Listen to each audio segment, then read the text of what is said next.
That's why. Hello.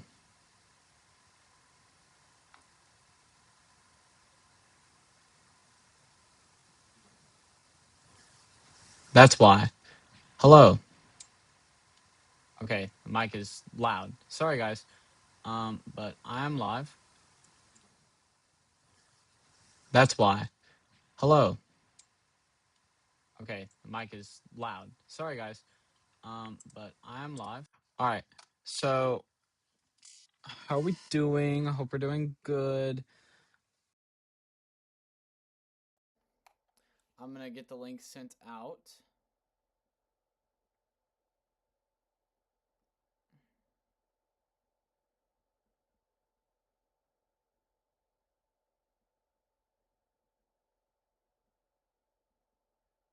If y'all just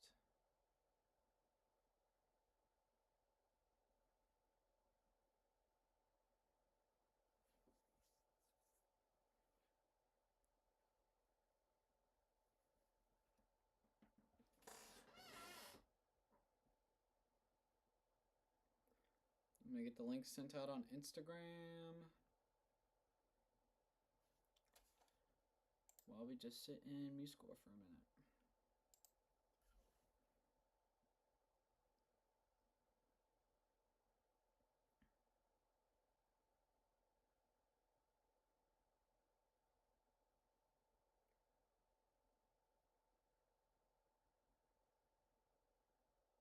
Oh, supposed to paste this.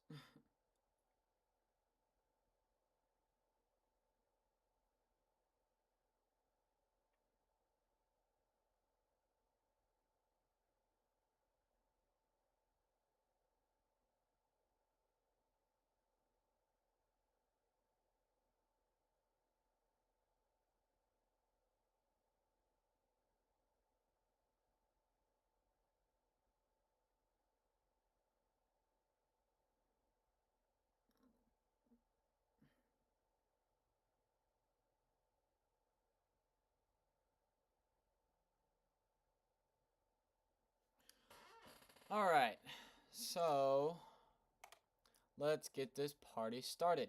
If you haven't noticed, I'm stepping up in the world. I just, well, with the help of my family, we invested in a MacBook um, for the future of Wyatt Beats, and I think it's going to be great that we can actually, be able to do this and like just have such a cool, such a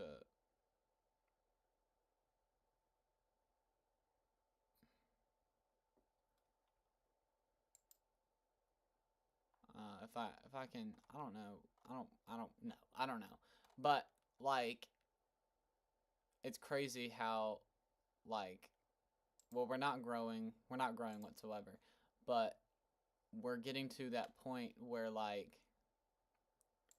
I can start to, I don't know, maybe call myself a musician perhaps, or a composer perhaps. But yeah, today I wanna I'm probably gonna be working on a bit of this, a bit of Dreamscape, and also a bit of this other score that I have, that probably a bit of Virtuoso as well, because I do want to extend that. I talked to, um, hold on if y'all give me a minute. I talked to my friend Kenny that I wrote that with. I talked to him about extending that, well, just keeping that project going. He hasn't reached out to me again yet, but that's, everything's all dandy, everything's all fine and dandy. Um, yeah. So if we go back into MuseScore, so all the beginning is good, like all this is good, all the ballads fine. I just need to work on this percussion feature down here. Like we just have piano.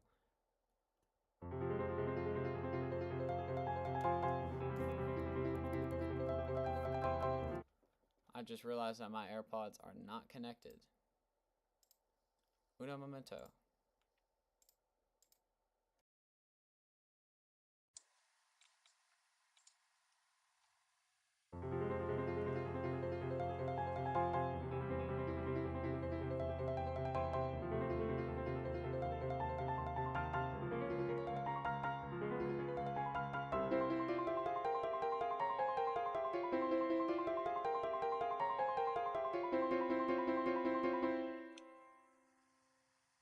So that's all we have for that, which the piano part is enough to make a front ensemble part about it. I'm not that worried about orchestrating, but we can just orchestrate that into a...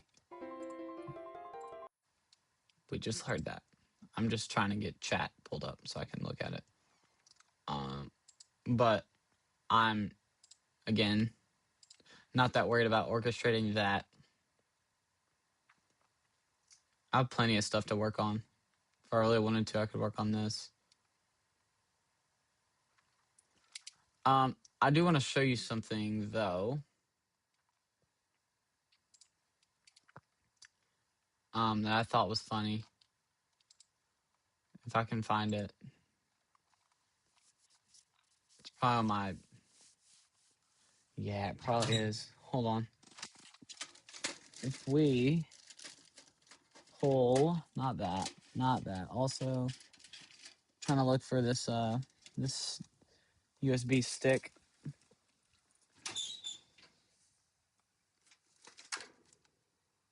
Dang. It's a whole nother void in here. There it is. All right. If we get this USB stick out, we plug it in.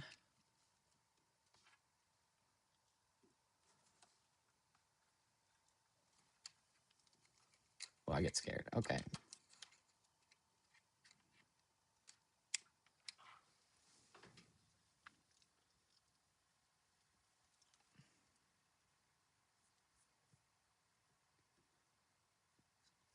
Yes, we're closing MuseScore for now.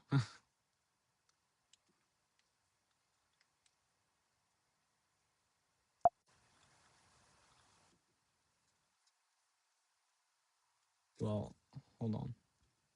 I can do that. And can I do that for OBS too? Might be able to. I can't. Okay. No, that's fine. I just want to go to my home screen. All right.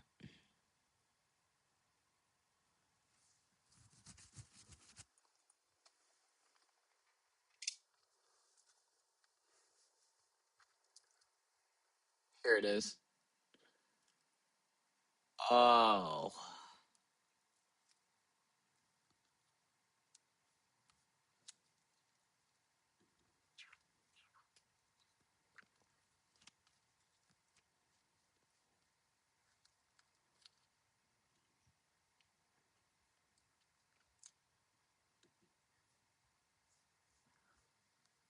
Oh.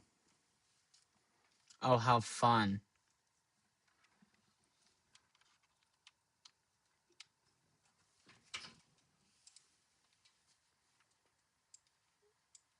This will be fun to hear.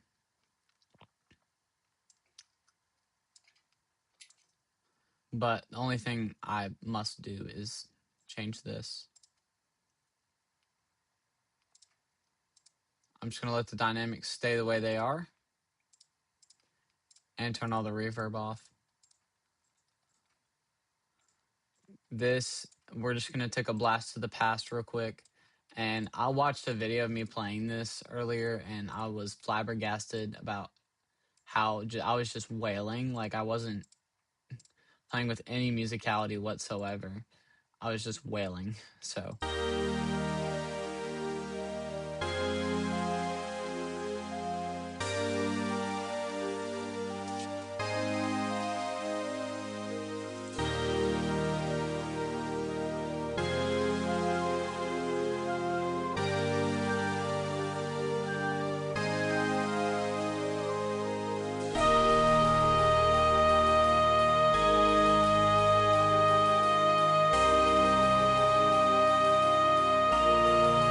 Excuse me? That is loud. Extremely loud.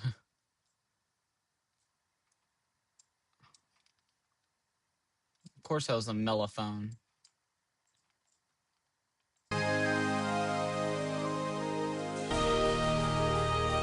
Better. Better.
So I saw that part earlier in the video and I was like, wow, I still did Spock shots back then. I just loved them for all my life. Fun fact about me, I've just loved Spock shots all my life.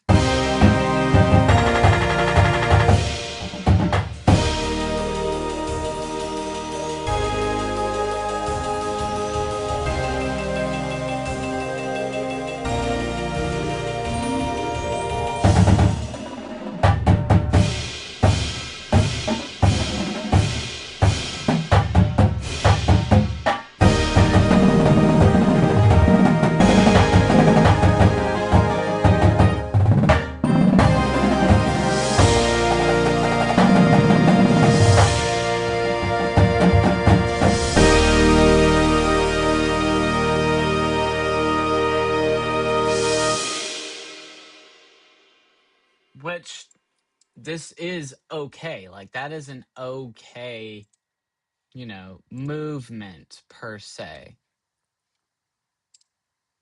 I need to get back on the live stream. Am I not? Whoever's watching, hello.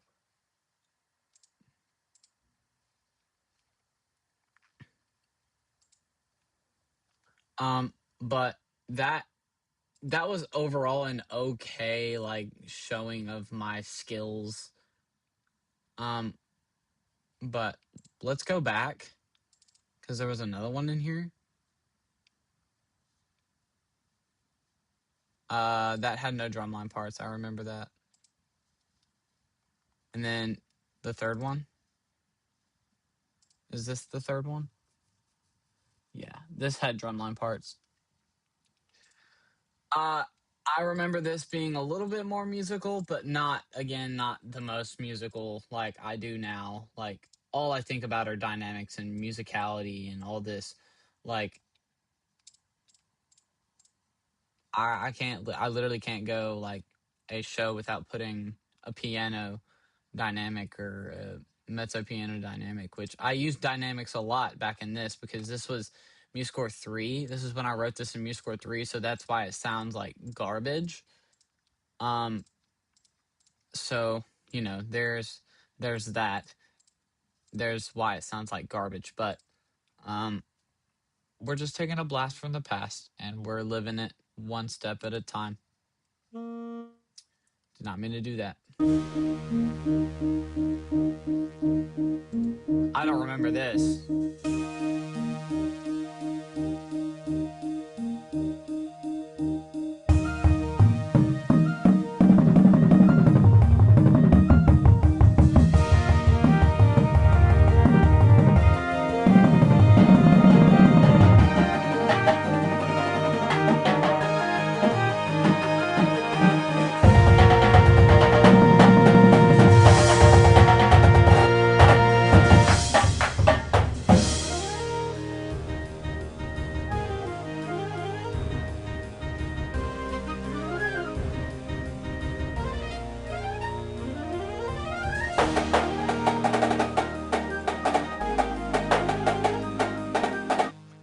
So I tried using space rather than dynamics. Like you see this as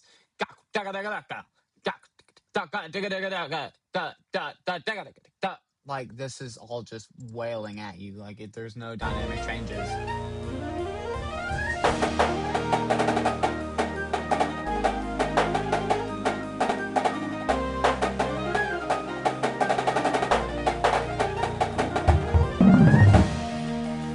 There was one dynamic change, but I mean,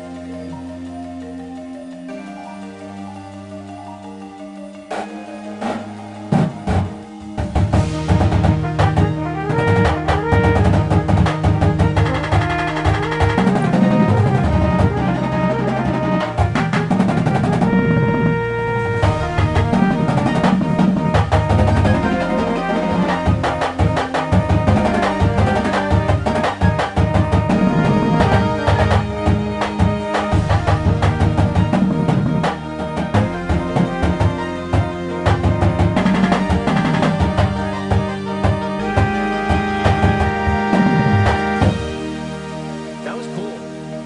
I'll admit that was cool.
So I did use dynamics back in the day. I did use dynamics, but ever so often.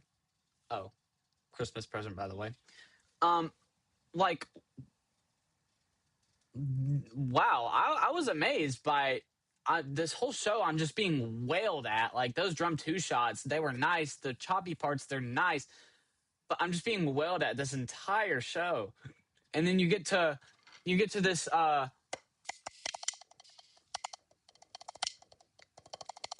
Like what? Like where did that come from? I do think I rewrote this part a lot of times.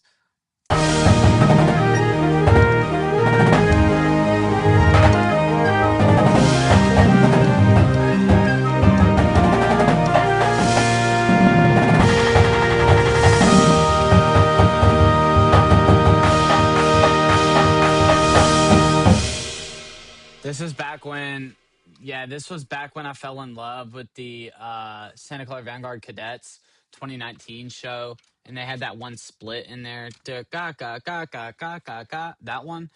They had that split in that show, and I just really loved it, so I used it. Yeah, that's how it went. But I'm flabbergasted of how that whole show I was just being wailed at, and then now it's just, oh, so you changed for the better. Like, anyways, that was a fun blast from the past. Now, how do I eject? Oh, I don't know when it's safe to.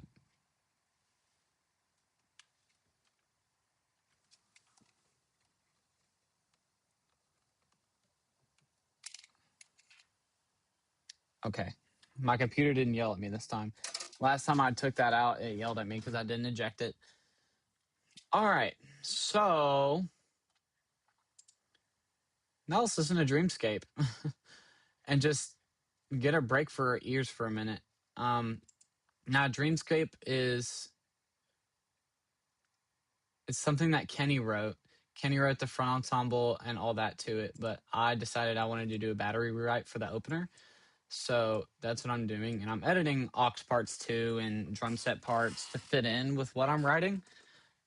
So this is kind of like, I'm not going to send this to him and be like, okay, here are the be all end all battery parts and front ensemble parts. Like, I'm not going to do that to him, but I'm probably just going to keep these parts to myself just for, sake. If somebody asks me, hey, can you send me some battery parts, or, I just need some 3/4 bars that I need to pull out from here, like, stuff like that.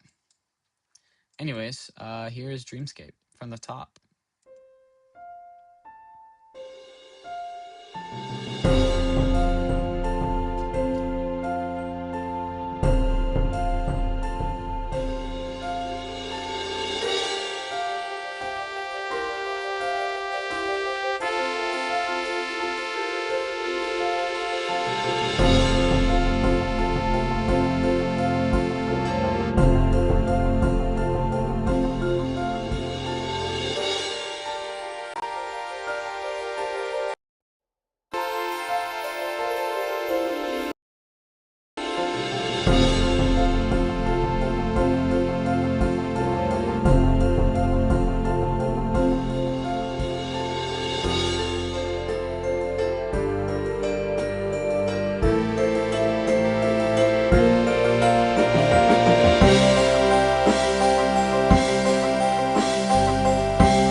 Okay.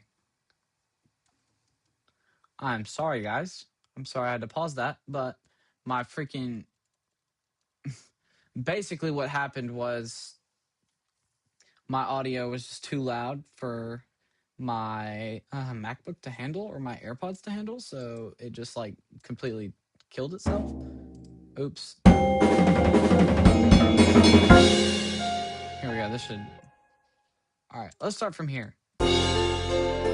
And I just want to point out the Zilbell is my favorite percussion instrument ever.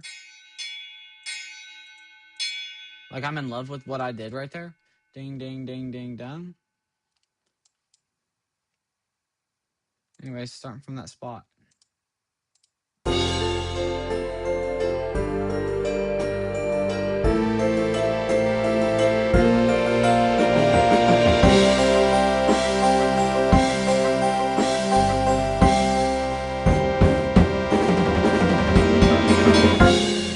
Yeah, right there.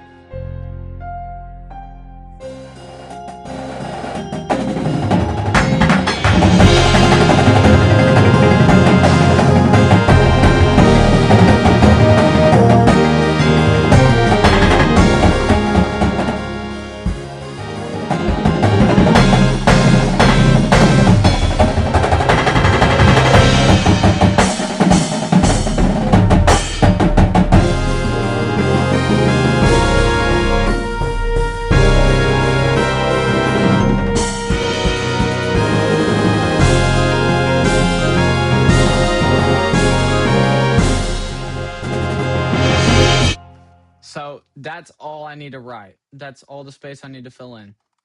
And I have an idea for this 2/4 bar.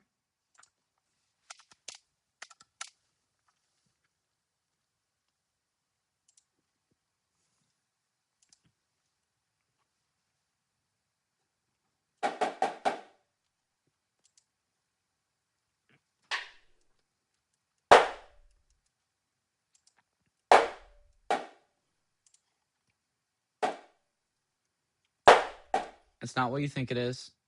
Relax.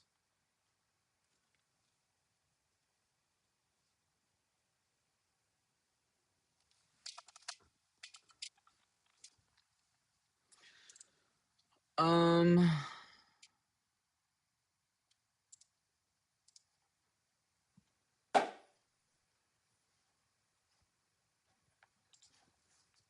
yeah, maybe we should do that instead. Sorry, I was thinking of two things at once. I could either do right, left, left, left, or I could do right, right, right, left, which I want to do right, right, right, left. So that's what I'm going to do.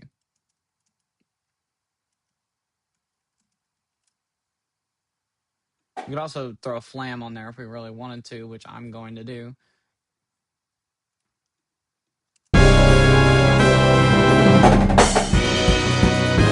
Like, and then throw a little kick on that. Gadeko. Gadeko.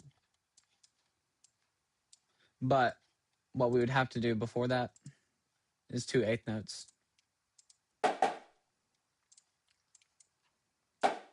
Just to make sure I don't, place a diddle or something for that flam. Because I just want it to be uncomfortable. Whoa, I never said that. You never heard me say that in my life. Nobody quote that, please.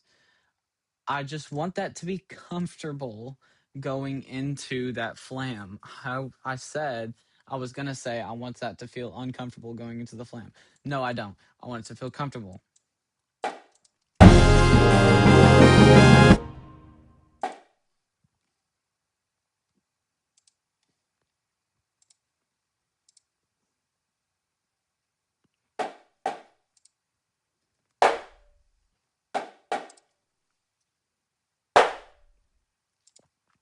So now, if you hear me be quiet for a while, that's just because I'm focusing.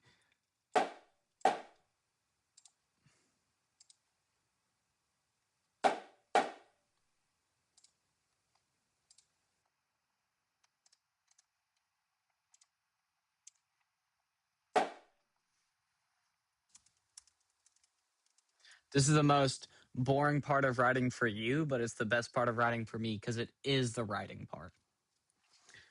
All you hear is doop, doop, doop, like snare hits every now and then, and tenor hits every now and then, and you hear bass drum hits every now and then, but like, it's the fun part of writing if we're being real.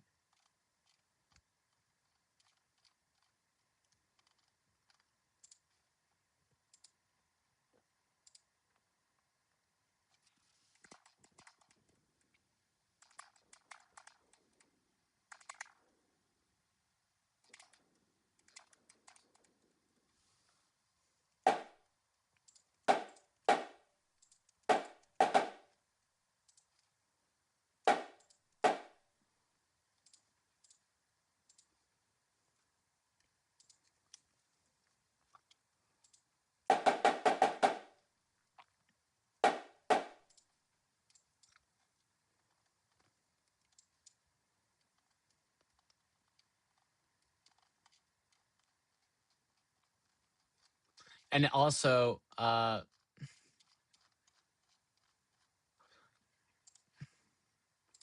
if you see me looking back up at the parts, that just means I'm looking to see if like the horn parts will match up with what I'm writing in the battery. It's a technique I use now that I didn't use when I wrote that Winter Night show.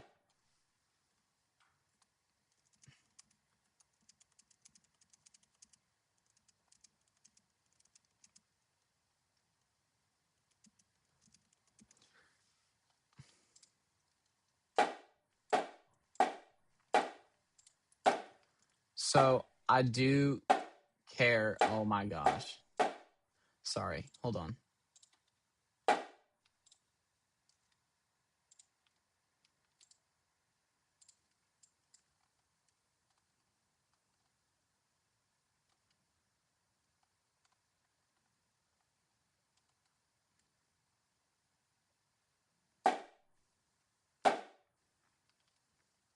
So the battery is the most influential section in the entire band. And that's not just in my opinion. Um that's just a fact, because if you have a battery playing at 12 inches and your horn line is, at piano, like, what's the point? You can't hear the horn line anyways. So why even have the battery playing there if you want to hear the horn line? Because, hate it to say it, but battery people, you're not the main focus. You're there to back up the band, which I've realized that after a few mishaps and mistakes, but you're there to help the band be more musical. So when I take that approach to my writing, that's when the writing changes for the better. So an example of that would be like here. You have All Out, like, this is the hit. Like,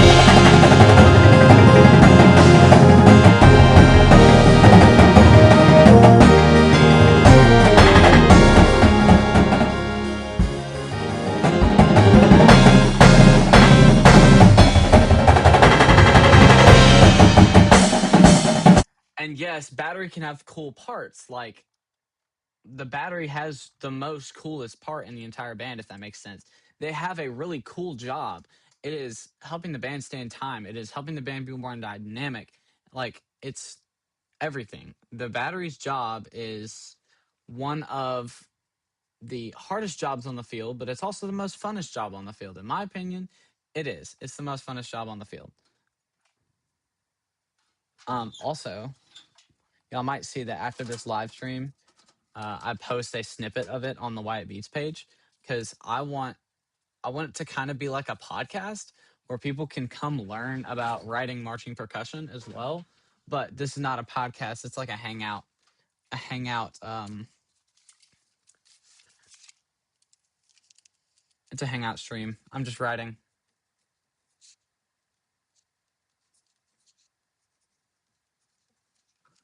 So I just wrote it down. 30 minutes to come back and look at that and clip it and post it on the Wyatt Beats Instagram page. So, people can just get better with writing, and that's probably going to be my way of getting, traction, I feel like. But anyways, going back to what I said earlier, the battery has the coolest job on the field if you know how to write the battery parts. Now, I see groups that all the time, they just have stock battery parts. They're just playing like eighth notes and 16th notes, and like, if you were to get a sheet of their sheet music, they don't have sticking written on the paper, which is what I want to prevent. I want to prevent that from happening to groups that can't afford huge shows. They can't afford you know, they can't afford the, like, expensive shows that, or custom shows that they get made. But I want to make it to where any high school program has access to these simple shows, these simple yet effective shows that I can get together with the team and create. And those shows can be just life changing, and it will bring more. It's kind of like, this career is kind of like a, hey, tell a friend, you know excuse me, tell a friend, like, this dude is awesome, he'll hook you up with the best prices. Like, I want it to be where Wyatt Beats is known. I also want it to be where high school programs have access to a custom show for cheap. Like, I want it to be that way for all high school programs that want it to be like that. Some high school programs just don't have the money for a custom show every year, but I want to be negotiable about my custom show prices, so that any high school that needs a really, they could they could have a bad horn line, or not a bad horn line, but a less experienced horn line. They could have a more experienced drum line than horn line. Like stuff like that is where my creativity comes in, and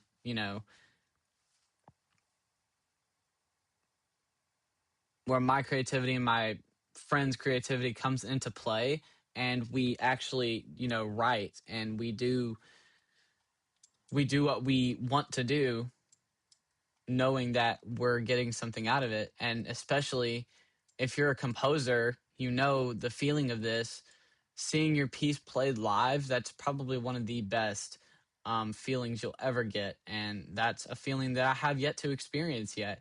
And I would love to see it on the field this summer or next summer, or even the summer after that. But my long-term goal is to get a Wyatt Beats on the Wyatt Field. Oh, sorry, a Wyatt Beats show on the field within the next 5 years. That's my long-term goal. I just want to see it happen. It doesn't have to happen. If it doesn't happen, I'll still be as grateful as I was, because obviously my writing has gotten so much better. You saw from that video I showed you earlier, not video, but you saw from that score I showed you earlier, my writing has got so much better. But this is the only way that I can attract attention, is by this account and sharing the word that I am doing this for as cheap as they go. Like, I'm young. I'm not that experienced. So, obviously, I'm sure you wouldn't want to pay like $3,000 for a custom show that a 16-year-old makes, right? So I want to just show people what the world has shown me, and what my high school has taught me, and what I taught myself with MuseScore.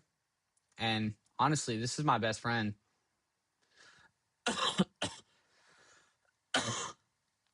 MuseScore is my best friend. It's going to have great uses for me in the future. I guarantee you. I can already see it. I don't see myself switching to Finale or Sibelius at all. I see myself sticking with MuseScore forever.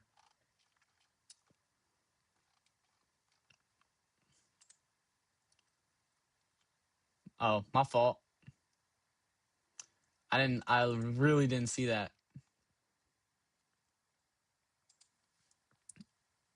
I'm still writing the phrase, so.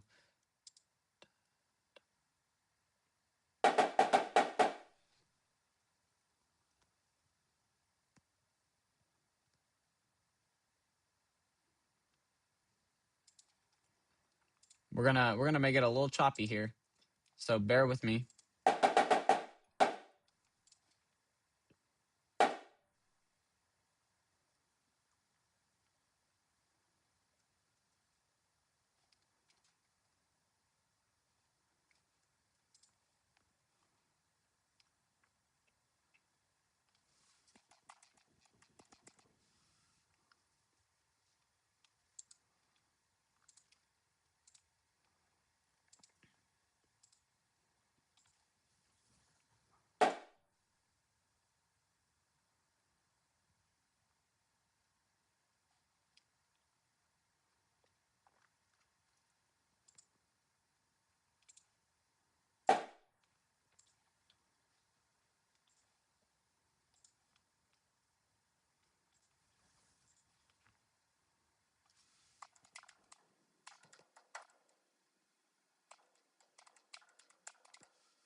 But let me tell you right now, this show is not made for high schoolers.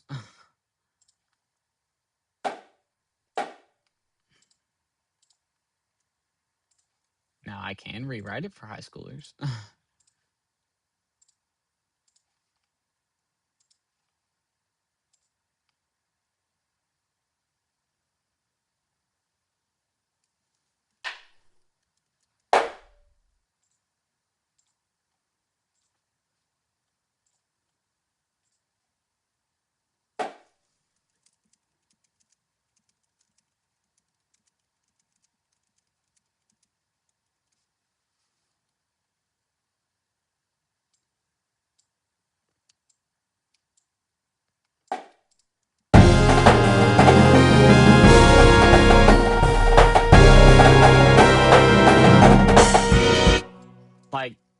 that's a choppy part.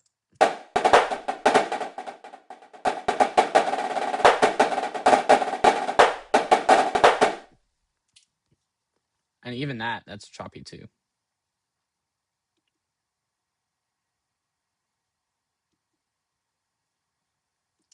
Top fan.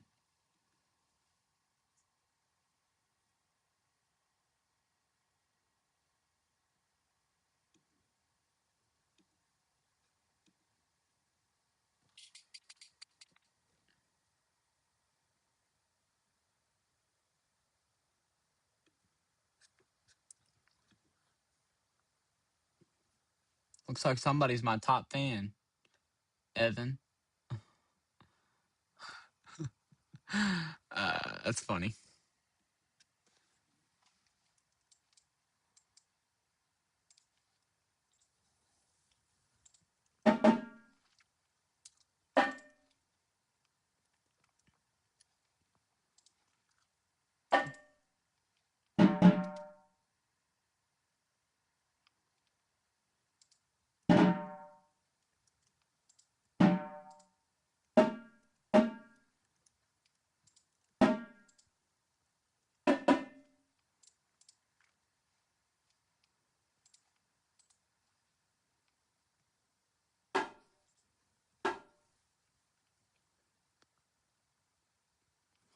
And then also there's a point where that comes,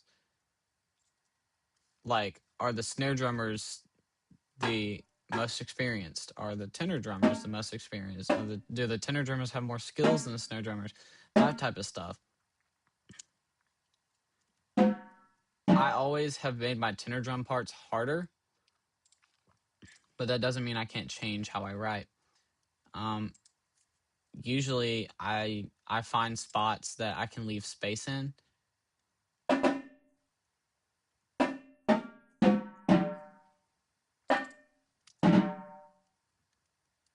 Like right here, for example.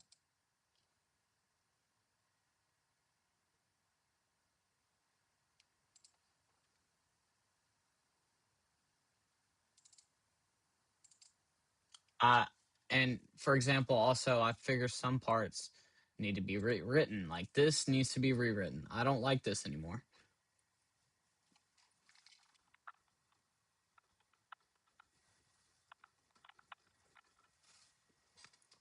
Like I don't even like the diddle there anymore. And sometimes less is more. Like right here, I consider that less is more. So I'll make a hocket between the snares and tenors, which if I'm also going to define a hocket really fast. A hocket is where snares and tenors split a shot, essentially. So, for example, here I'm going to be doing pa-da-da-ka-da-da in the quads, and the snares have taka-taka-takum, which obviously this shot is the one they split. So this is all about vertical battery writing right here. And vertical battery writing is in my opinion, one of the most important skills to have when writing music is vertical writing, which some people will go into a score, they'll write their snare drum music, and then they'll be like, okay, time to write the tenor drum music, and they'll just copy the snare drum music over, which that is an okay strategy, but like the tenors have one of the most coolest parts in the entire drum line. So that's just a missed opportunity to do something cool with the quads. And if you want it to be a quad rounded phrase, then write the quads first. That's what I do sometimes. Like you'll get to a point where like the quads stick out more than the snare drums, or you'll want the snares to have an easier part than the quads right there for that example. And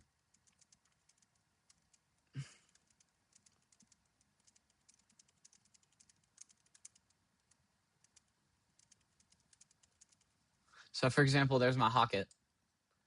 And the quads go first. So if we're talking about how sometimes the quads have harder parts. For example, here, which the quads part isn't really that hard, but it's a sweep pattern, which it can be very confusing for new players. Which it's just which is easy for me because I've played quads for a bit. But for example, snares left a bit of space for the quads to show that, which I wrote this part. It's literally breaking down a paradiddle diddle in that form. So first it's right, right, left, right, right, left, and then it's and then it's paradiddle left, and then it's paradiddle diddle one. So we're just building up a paradiddle diddle, which sounds really cool in context. Like if you take it, like that's cool. And again, right here, I left some space for the quads to show off that four-lit roll, and then the snares join in on the next four-lit roll, and then the quads have this little paradiddle diddle, and then the snares join in on the next paradiddle, like stuff like that. And then you just have the box shots, which they're their own thing. So obviously that's my staple, or my Spock shots.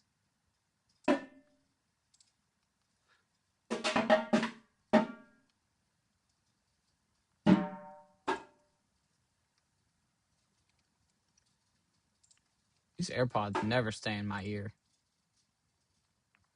I've also started using piano a lot more. I usually use mezzo piano because for a virtual drumline, you can barely hear the piano. Like, listen.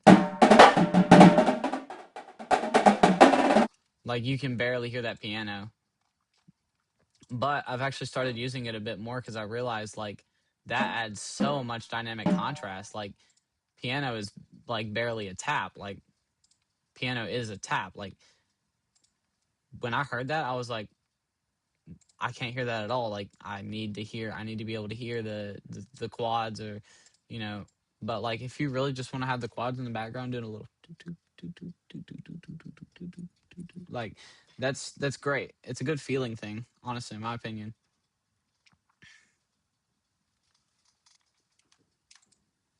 Let's check chat. Oh, nothing in chat. Wow.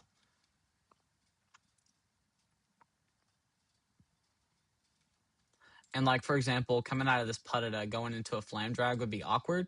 So what I'm going to do,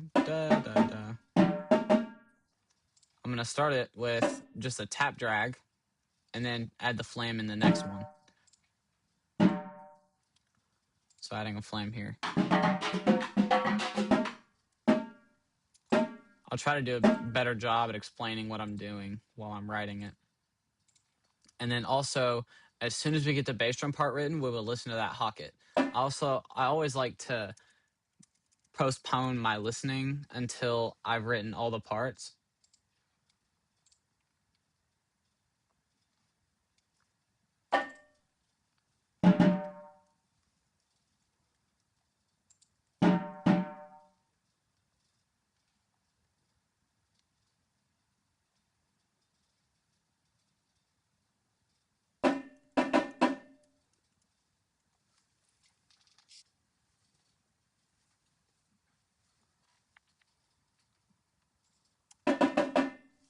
Which what doing that does is it makes me actually write it rather than just giving up and being like, I don't want to do this anymore. It makes me like, it makes me finish the phrase.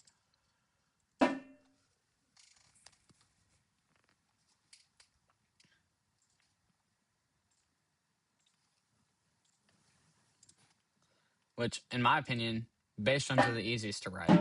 Which is not because they have any less skills than the quads or the snares. It's just because, like, I don't have to write in as much sticking for the bass drums because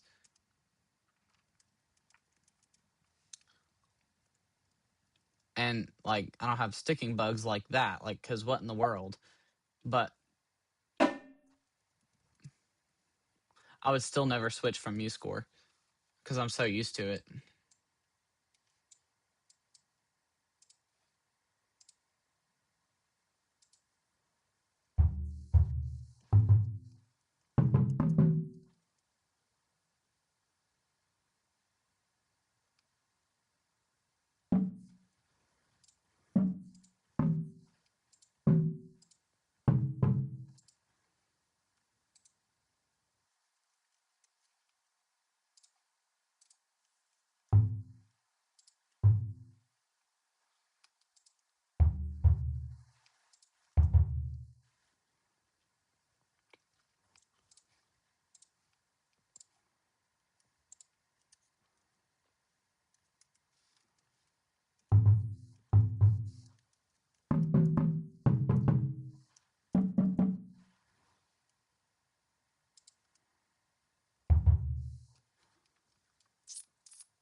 And also, I'm gonna leave out the Hocket.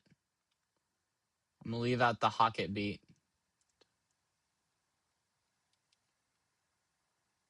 Well, actually, I'm actually gonna fill it in with da da da da da da.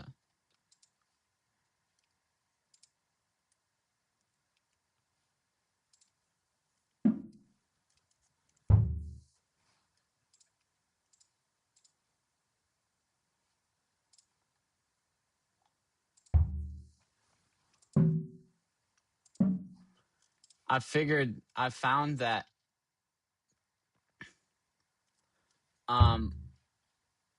2-in-1 works best with Hockets.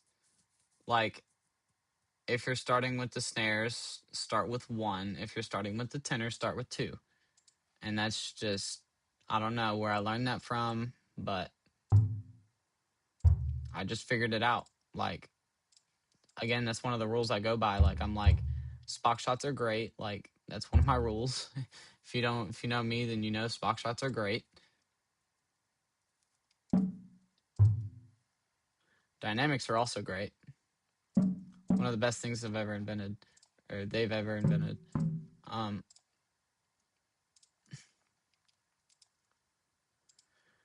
Also, another thing, I think about this all the time while writing bass drums.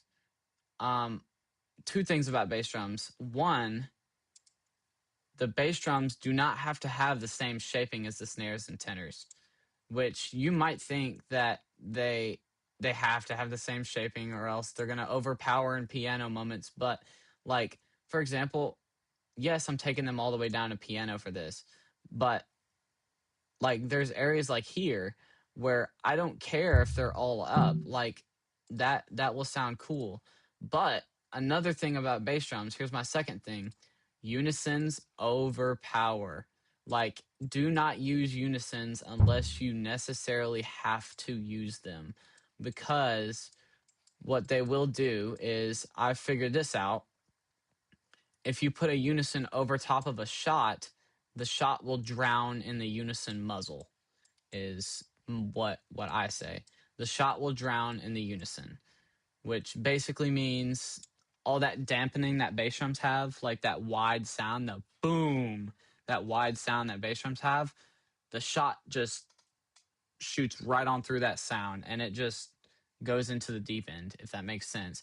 It's like a gun or a cannon, which is louder. Obviously the cannon is louder. The cannon is the bass drums.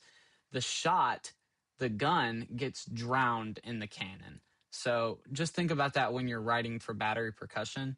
Don't overuse unisons because they can overpower and your shot will drown in the unison.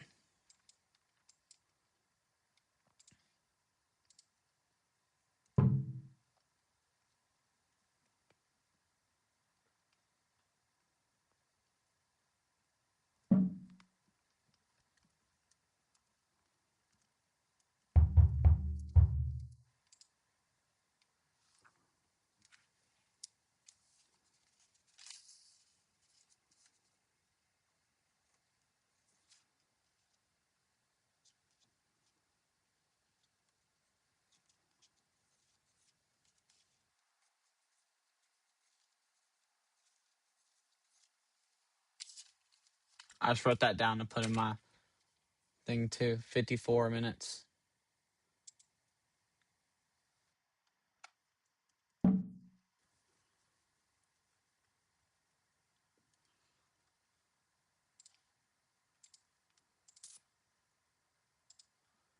Now, what I found a great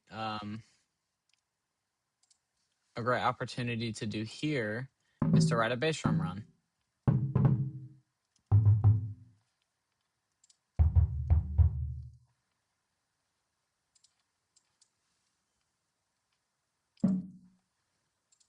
Which will be fun.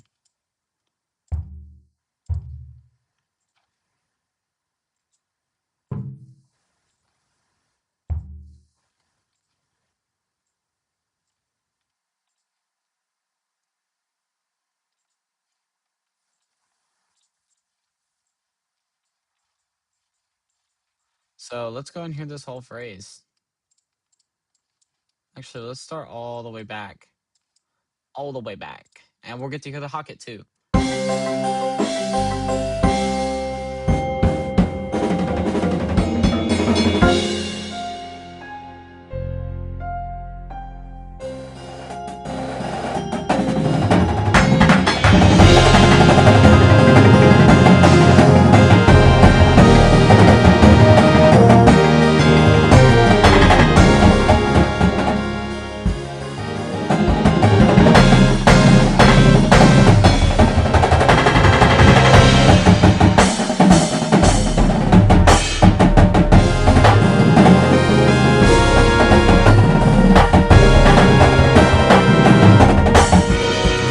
See, like that whole phrase just fits together so well.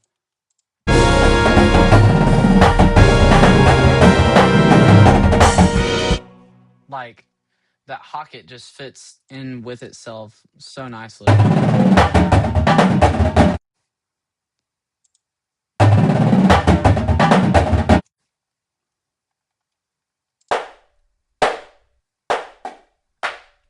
I do want to see what it would sound like if we switch that to a ping shot, though.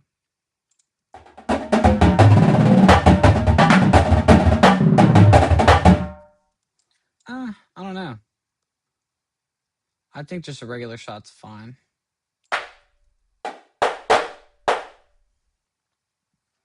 Anyways, so I've read this whole phrase in the span of an hour, which I'm very proud of. But what I do have to do now is I have to get off the stream.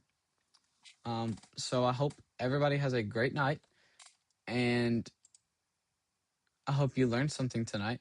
Which, if you're still watching, then that's great. But if you are watching this in the future, just know those clips are probably already out on my Instagram. Go check them out. Yeah. So I hope you all have a great night. Yeah. So have a great night or a morning rather, because it's 1:05. So I will see you guys next time on the next stream.